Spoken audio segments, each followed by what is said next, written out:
Olá! Sabe aquela dor nas costas que não larga a gente? Pois é, muitas vezes ela pode ter começado ou piorado lá no trabalho. Exato. Tem um dado interessante da Agência Europeia para a Segurança e Saúde no Trabalho que diz que quase 25%, um quarto, né, Um quarto. das lesões de trabalho tem a ver com a movimentação manual de cargas, a famosa MMC. E é exatamente aí que a gente vai mergulhar hoje, essa relação, né, entre movimentar cargas manualmente e a ergonomia no ambiente de trabalho. São pontos assim cruciais para a saúde, para a segurança, mas que na correria acabam ficando meio de lado, né? Pois é, e para nossa análise de hoje, a gente juntou bastante material.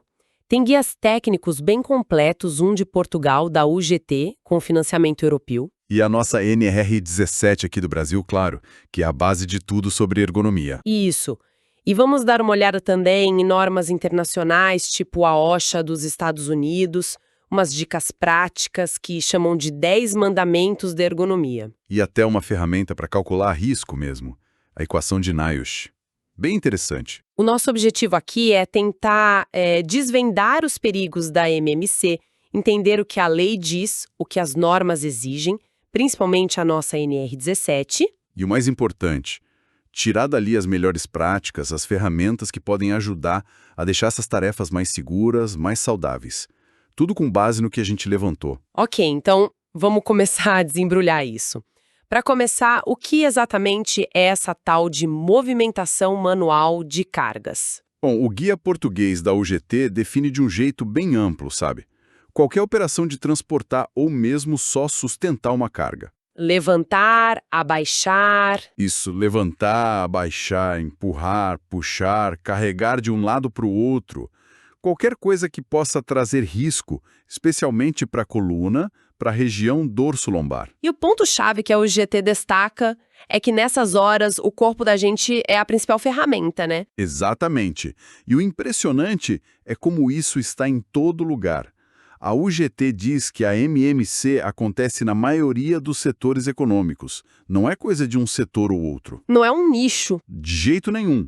E os riscos são bem reais, principalmente as lesões músculo-esqueléticas, as LMS e problemas na lombar. Aquela estatística da União Europeia é forte, né? Quase 24% das lesões lombares ligadas à MMC. Sim, por isso campanhas como aliviar a carga.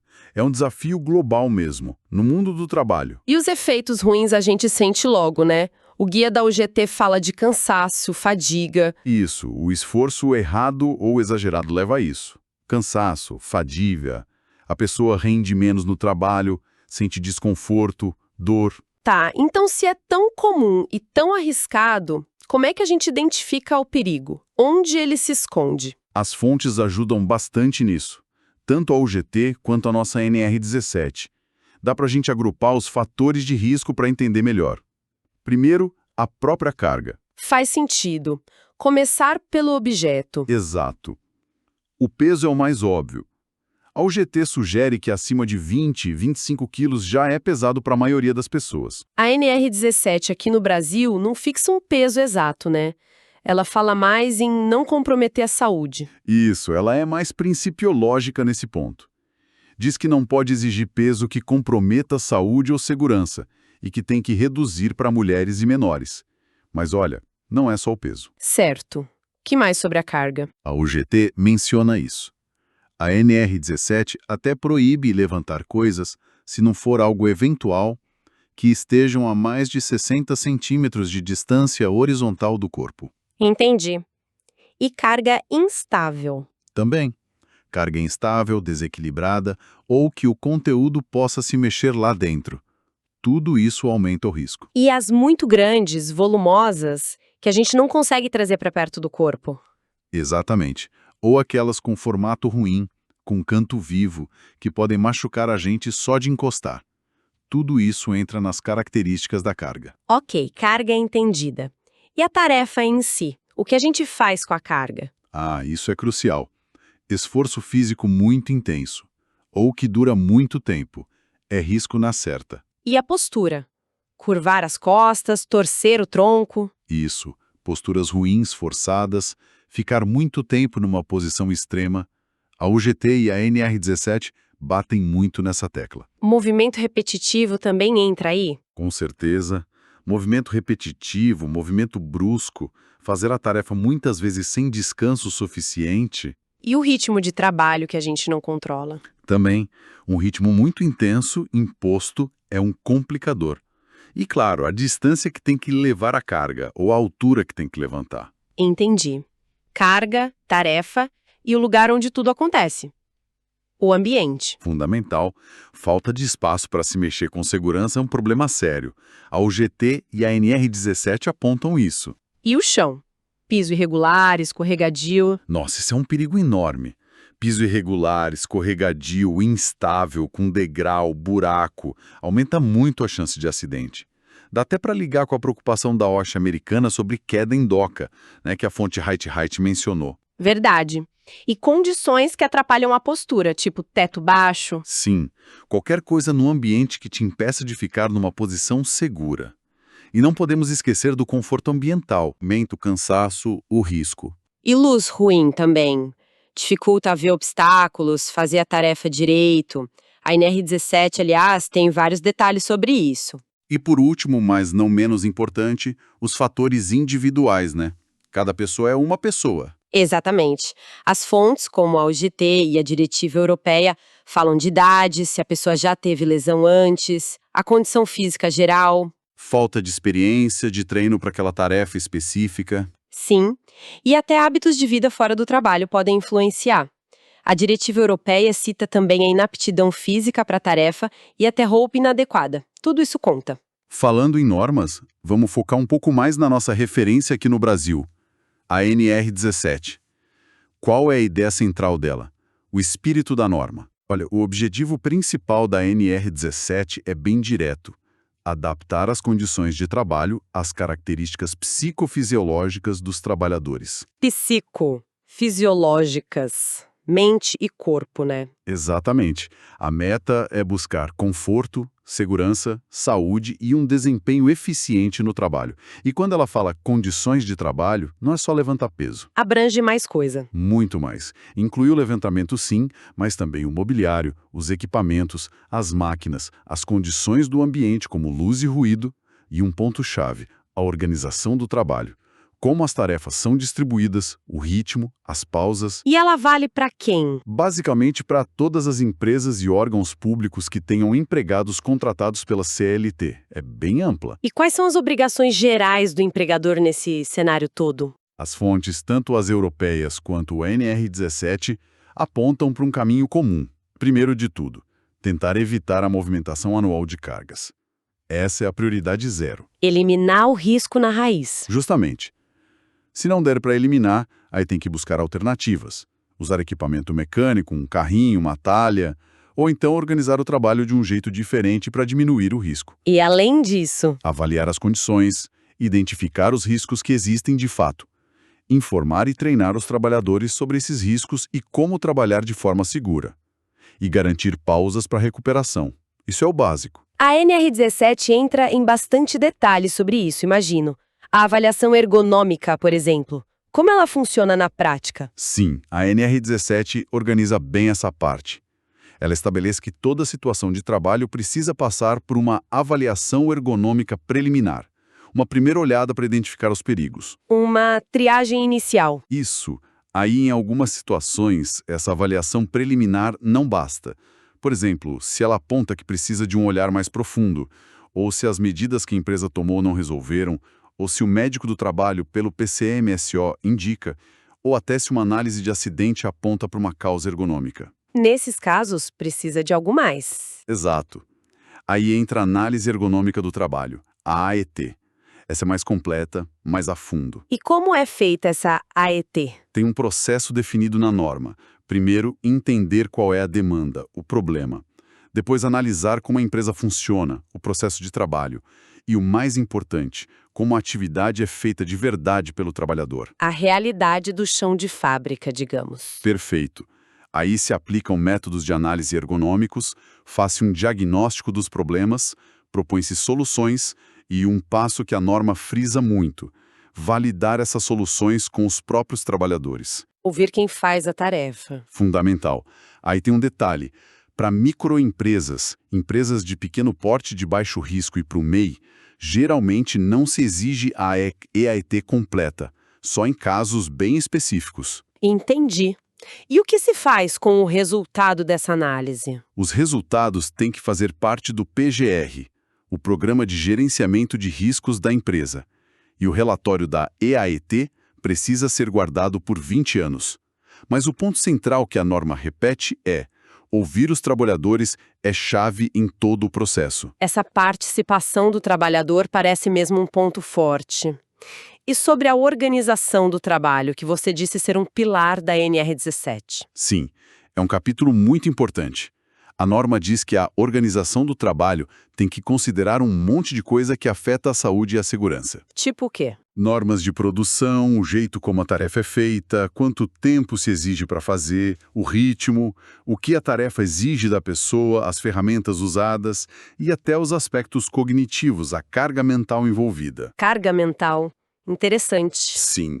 E para evitar sobrecarga muscular, principalmente em movimentos repetitivos ou posturas ruins, a NR17 manda adotar medidas. Podem ser de engenharia, tipo mutar o posto de trabalho, as ferramentas. Ou de organização. Exato. Organização, como criar pausas, fazer rodízio entre tarefas, ou medidas administrativas, como dar treinamento, melhorar a gestão. E as pausas? A norma fala sobre elas? Fala sim, e de forma bem específica. Se não der para eliminar o risco de movimento repetitivo de outro jeito, as pausas e alternância de atividades viram obrigatórias. E tem regra para essas pausas? Tem. Elas têm que ser para recuperação de verdade, fora do posto de trabalho. E não pode compensar a pausa aumentando o ritmo antes ou depois. Aí a norma também garante o direito básico de ir ao banheiro, fazer as necessidades fisiológicas. Parece óbvio, mas é importante estar na norma. Com certeza. A norma também diz que o posto de trabalho deve, sempre que possível, facilitar que a pessoa alterne entre trabalhar sentada e em pé, e que tem que ter espaço suficiente para se movimentar com segurança. E quanto ao ato de levantar e carregar peso mesmo? Tem regras específicas? Tem sim, uma seção só para isso. Primeiro, reforça que é proibido exigir peso que comprometa a saúde, para aquele trabalho de pegar e levar carga, que não é só de vez em quando. O trabalho rotineiro, né? Isso, a norma exige que os lugares onde se pega e onde se deixa a carga sejam planejados para evitar que a pessoa tenha que fazer movimentos muito forçados, esticados, e que as cargas fiquem o mais perto possível do corpo. E aquela distância de 60 centímetros? Tá aí também. Proibido levantar carga não eventual com alcance horizontal maior que 60 centímetros. E tem orientações para quando se usa carrinho para empurrar ou puxar. E como prevenir problemas nessa movimentação? A NR17 lista várias medidas. Usar meios técnicos para facilitar, como carrinhos, talhas. Adequar o peso e o tamanho da carga, se possível. Limitar o tempo que a pessoa faz aquilo, a frequência. Reduzir as distâncias. Fazer rodízio ou dar pausas. E o treinamento? Obrigatório. A empresa tem que orientar os trabalhadores sobre o jeito certo de levantar e transportar. Ah, um detalhe. Essa parte da norma não vale para movimentar pessoas, tipo pacientes em hospital. Isso tem outras regras. Entendido. E o mobiliário? Cadeiras, mesas, bancadas? A NR17 também cuida disso. A regra geral é que o mobiliário tem que se ajustar à pessoa, às características de cada um, e tem que favorecer a alternância entre sentado e em pé. Tem especificações? Tem sim, para dimensões e altura das bancadas, para ter espaço para as pernas, para as características das cadeiras, altura ajustável, encosto com apoio para a lombar, e para quem trabalha muito tempo em pé, tem que ter assento para descanso nas pausas. E máquinas e ferramentas? A norma faz referência a outras, como a NR12 de segurança em máquinas, mas enfatiza que a interação tem que ser clara, segura. Para quem usa computador, a tela tem que permitir ajustes de brilho, posição. E notebook? Muita gente usa o dia todo. Pois é, a norma diz que para o uso contínuo precisa adaptar. Usar um teclado separado, um mouse, um suporte para levantar a tela e melhorar a postura. Faz sentido. E ferramentas manuais? Devem ser seguras, confortáveis, sem cantos vivos que machuquem, sem apertar demais a mão, E a escolha da ferramenta tem que levar em conta se a pega é boa para a tarefa. Fontes como a Height, olhando para a OSHA, também falam muito em automação, usar botão em vez de alavanca pesada, por exemplo. E para fechar o tour pela NR17, o conforto ambiental. Isso. Iluminação adequada é fundamental. Evitar luz que ofusca, reflexo na tela, sombra. Tem que ter níveis mínimos, que são definidos em normas técnicas como a NHO 11 da Fundacentro. E barulho e temperatura? Para lugares que exigem mais atenção, tipo escritório, o conforto acústico e térmico é chave. A norma dá parâmetros para controlar o ruído, tentando ficar abaixo de 65 decibel A. E para a temperatura em lugar climatizado, geralmente entre 18 e 25 graus Celsius. Controlar também a velocidade do ar, a umidade. E evitar aquele ar-condicionado direto na nuca, né? Justamente. Evitar corrente de ar direta sobre as pessoas. A fonte Height também lembra da norma da OSHA sobre ruído e do uso de barreiras acústicas. Uau! A NR17 é mesmo um universo. Mas, para quem quer umas dicas mais rápidas para o dia a dia, tem aquela fonte dos 10 mandamentos da ergonomia, né? O que dá para tirar de lá? É um guia bem prático, sim. Tem coisas que parecem básicas, mas é sempre bom lembrar. Tipo, pegar a carga bem perto do corpo. Dobrar os joelhos e manter a coluna reta para levantar, em vez de dobrar as costas. O famoso levantar com as pernas, não com as costas. Exatamente. E evitar torcer o tronco enquanto levanta ou carrega a carga. Que mais? Pedir ajuda. Sim. Pedir ajuda se a carga parecer pesada. O guia sugere acima de 15 quilos, o que é até mais conservador que a UGT, que fala em 20 e 25 quilos. Interessante essa diferença. Pois é. Outra dica. Preferir empurrar carrinhos a puxar, que geralmente força menos a coluna. Manter os pés firmes no chão, afastados, para ter uma base estável e não tentar levantar carga acima da cabeça. São lembretes bons, visuais, de comportamento seguro. Com certeza. São ótimas práticas para prevenir lesão.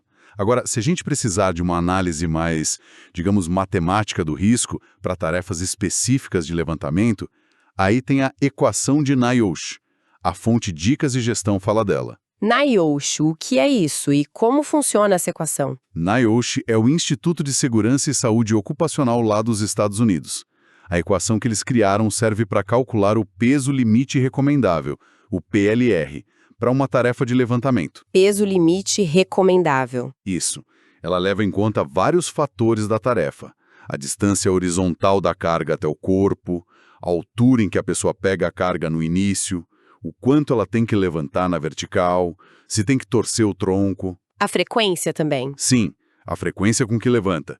E até a qualidade da pega, se é fácil ou difícil segurar a carga. E o que a equação faz com tudo isso? Ela calcula um peso máximo que seria recomendado para aquela tarefa específica, naquelas condições.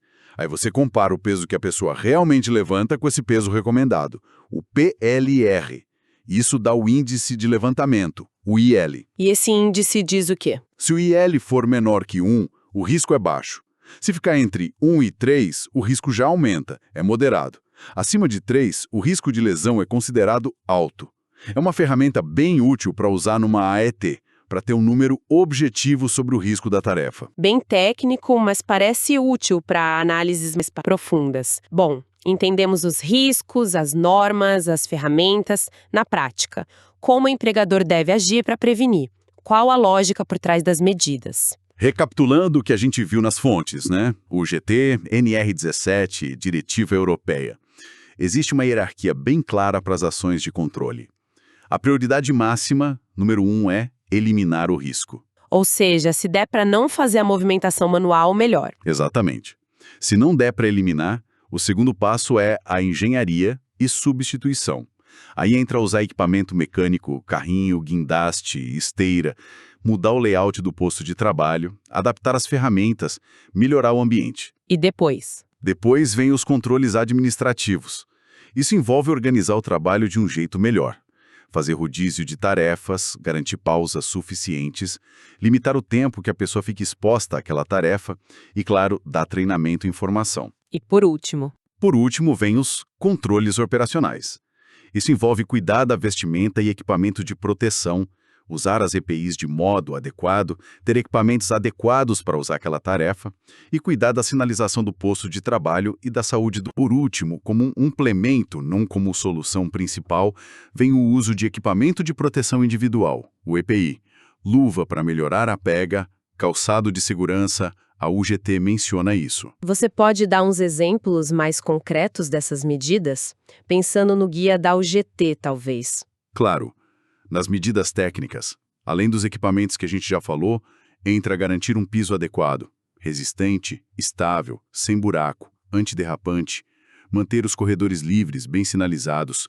Isso até conversa com normas tipo a da OSHA sobre proteção de máquinas, que a Hitchhike citou, que fala de barreiras físicas. E as medidas organizacionais? Aí entra avaliar os riscos periodicamente, ter programa de manutenção para as máquinas e para o ambiente, garantir luz e ventilação boas, ter procedimentos de segurança escritos, claros. Alguns lugares implementam ginástica laboral, que a UGT cita como opcional. Ajustar horário, fazer rodízio. Isso. Mudar o processo de trabalho se for preciso e gerenciar direitinho o uso dos EPIs, garantir que estão sendo usados corretamente. E a informação e formação, que apareceram várias vezes. São fundamentais. Tanto a UGT quanto a NR17 batem muito nessa tecla. O trabalhador precisa saber quais são os riscos que ele corre, qual o jeito certo de fazer a tarefa, o peso da carga, onde fica o centro de gravidade, quais medidas a empresa tomou. E se mudar alguma coisa no trabalho, tem que avisar. Com certeza. E claro, não podemos esquecer da vigilância da saúde. O acompanhamento médico. Exato. O empregador tem a obrigação legal, aqui no Brasil, via PCMS e NR7, de garantir que os trabalhadores que fazem MMC regularmente tenham acompanhamento médico específico, para detectar qualquer problema de saúde cedinho. Bom, então, para a gente amarrar as pontas da nossa conversa, o que fica de mais importante?